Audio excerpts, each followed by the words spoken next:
London, July 4, 2011. A tactical unit trained to capture high-profile criminals breaks into a humble apartment, but there is no violence. There is no resistance, just a teenager in pajamas. He is 16 years old. His name is Mustafa al Bassam. He does not seem dangerous. He does not seem capable of what he is accused of. But he is behind the screen. Mustafa is known as tflow, a name that intelligence agencies have learned to fear. He is one of the 6 creators of LulzSec, a group of young hackers who in a matter of weeks put governments, corporations, and international agencies to hack Sony, Nintendo, PDs, Fox, the FBI, and the CIA. Yes, the CIA. On June 15, 2011, their official website CIA.gov was taken down. CIA.gov fell just for laughs. The reason: fun laughter. In just over a month, LulzSec became a legend, and at its heart was Mustafa, the youngest, the most talented of the group, the one who at 16 achieved what many experts believed impossible. This is the story of how a 16-year-old boy unleashed chaos in the world's most powerful agencies. This is the story of tflow. Mustafa was born in 1995 in Baghdad, Iraq, when he was 6 years old. He and his family emigrated to the United Kingdom, to southeast London at the age of 8. His father gave him a computer. Mustafa began spending hours playing video games like any other child, but this interest would soon take a radical turn. Mustafa began to wonder how computers really worked, so he began to learn about algorithms, codes, data analysis. He even began to build his own websites using Microsoft Font Page, a program that allowed you to write your own codes and publish them on the internet. How was an 8-year-old boy able to do all this? He simply had a gift. Mustafa's interests changed quickly. He went from creating websites to hacking them. It was no longer enough for him to build. They wanted to understand how to break, and his first hack came in sooner than anyone would expect. He was in his room doing his math homework. He needed a calculator, but he didn't have one at hand, so he opened the browser and searched for a calculator online. So far, nothing out of the ordinary. But while he was solving the calculations, something caught his attention. The source code of the site. It was visible, and not only that, he could modify it in real time, and he didn't hesitate. He rewrote lines, he changed functions, he manipulated the behavior of the page, without malware, without bols, with no intention of harming, just out of curiosity. From that moment, Mustafa began to spend hours on his computer, not playing, not browsing, hacking local pages, poorly protected forums. Everything he found with a vulnerability he investigated. He modified. His skill was growing at an alarming speed. He was self-taught, methodical, and above all obsessed. He even managed to hack his own school server, a supposedly closed system. But for Mustafa, it was only a matter of time. Once inside, he not only accessed academic information, but internal documents, payroll, salaries, administrative data, private information of teachers, directors, everything. But Mustafa needed something more. Hacking small websites was no longer enough. He wanted a real challenge, something that would put him to the test. So he threw himself into the heart of the internet, the underground forums, secret communities, encrypted chat rooms, places where real hackers shared tools, exploits, and secrets. There were the most feared names, but it took a few days to realize that it was better than most, faster, more accurate, more creative. At only 13 years old, he was much better than most hackers, even the ones who were older than him. Soon Mustafa came across an article that would give him the challenge. He was looking for the article talked about Operation Payback, an operation organized by the anonymous group in 2010. WikiLeaks, a website that exposed videos and documents that its own governments and companies hid, published more than 250 classified documents from the United States government. Because of this, the government considered them a great threat to national security and declared WikiLeaks a public enemy. Other large companies joined the fight against WikiLeaks. MasterCard blocked all donations to its website. This is where Operation Payback came in. Both Anonymous and WikiLeaks believed in free access to information, so Anonymous began to support WikiLeaks, launching its own attack against MasterCard. But this was just the beginning. On December 7, 2010, Visa also suspended the ability to make donations to WikiLeaks. In response, Anonymous launched coordinated attacks that they took down all Visa websites, The government was quick to react. The FBI and other security agencies began investigations to identify those responsible for these attacks. Arrest warrants were issued and raids were carried out in several countries where several suspects linked to Anonymous were arrested. Despite pressure, Anonymous did not stop. They continued their attacks.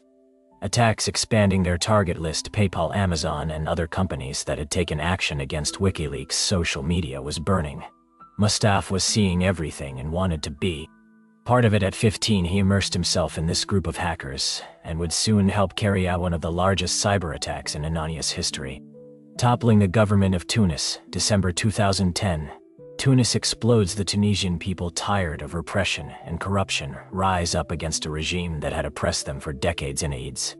Power. Ben Ali, a man who did not govern, controlled, was not president, he was a dictator. Ben Ali looted state funds, manipulated elections, and turned the internet into a minefield. There was no freedom of expression and no free press, but this time, the people were not alone. From the shadows, Anonymous responded. They hacked official websites, leaked documents, gave the people software that allowed them to browse anonymously, and soon after, President Ben Ali fled to Saudi Arabia, and it was the first time that Mustafa knew how a few lines of code could change the real world. Shortly after, as the echo of Anonymous kept resonating, something different emerged, something more chaotic, more interesting, more dangerous. LulzSec, a subgroup of Anonymous, but with its own personality. LulzSec claimed that they wanted to distance themselves from Anonymous, saying that they felt that it was moving away from its original values.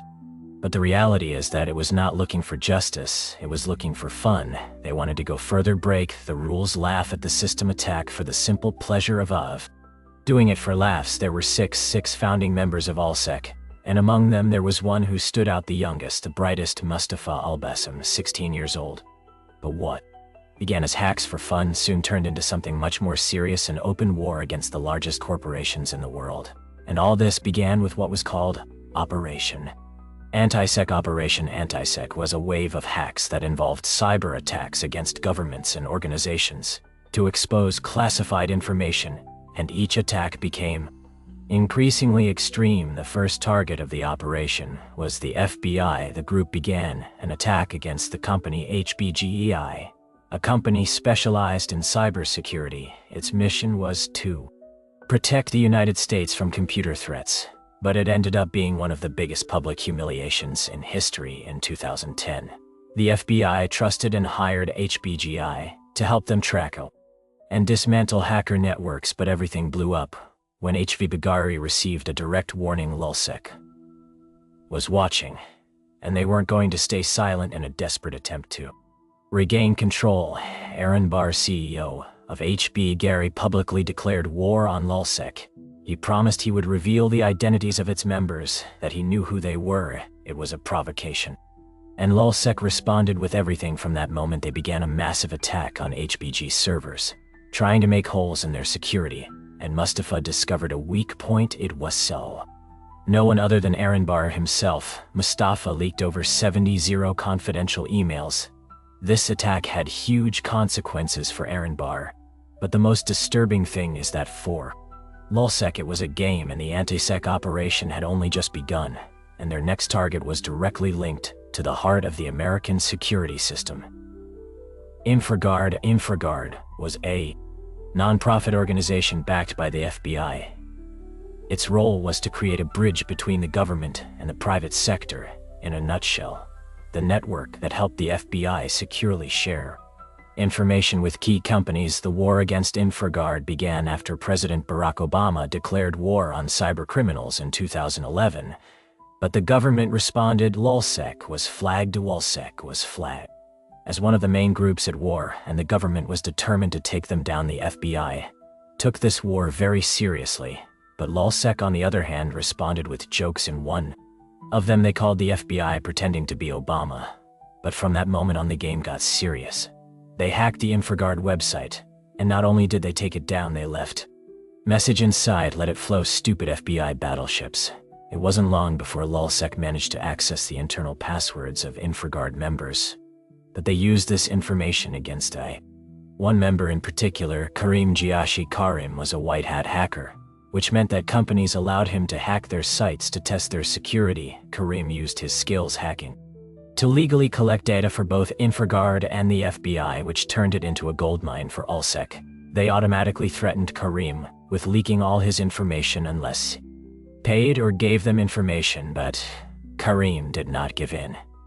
Instead, he exposed them publicly. However, this statement was not enough to drive them away, but provoke them and directed them towards their most ambitious prey. The CIA began by launching a denial-of-service attack on the CIA website. This type of attack is called DOAs. Basically, what they wanted was to flood a website with so many requests, so many fake visitors, that the site simply could not cope with so many service demands, and it crashed. But not only did the website go offline, all of the CIA's internal databases went down too. The news spread, and this was a public embarrassment for the United States government. After 4 hours of chaos, LulzSec posted a tweet, Kaido.gov. Just for laughs. Mustafa, at only 16 years old, managed to hack one of the most secure and impenetrable websites in the world, but what nobody knew was that there was a traitor among them. Hector Xavier Monsegur, better known as Sabu, was one of the 6 founding members and had a story similar to Mustafa's. He was born in Puerto Rico when his father was only 16 years old. Shortly after, they moved to New York in search of a better life. But due to lack of money, Hector started hacking banks and companies until he found his passion for Anonymous. Shortly after, he founded LulzSec with the other 5 members.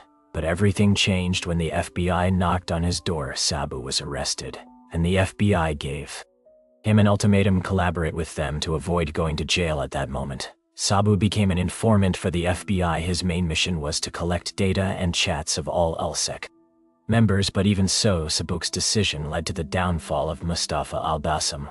While he is playing video games in his room, Mustafa hears a knock on the door. A special unit of the UK police burst into his room.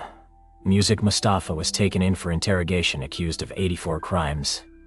The police interrogation lasted for hours, but Mustafa did not speak. After 24 hours, the police were forced to let him go.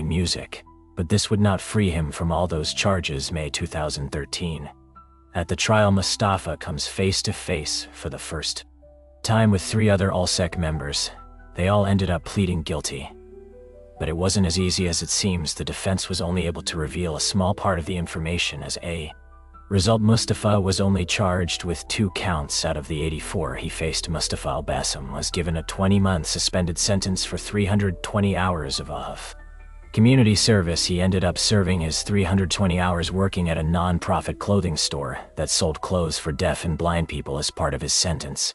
Mustafa was put under strict legal conditions from then on. Every time he wanted to buy or dispose of a computer, he would have to inform the police. And he also couldn't delete his browsing history at any time, and with this, the group came to an end. But where is Mustafa now after his arrest? Mustafa earned a PhD from the University of London, and in 2021, founded his own company, Celestial Labs, which used blockchain technology to provide web security. He even landed a spot on Forbes' list of top 30 tech entrepreneurs under 30T. Mustafa now advises businesses and governments on how to strengthen their cybersecurity today. He is considered a billionaire with a net worth of $5 to $10 million. But in the end, Mustafa was a hero or a villain. This channel is new, and the idea is to bring more stories like this every week.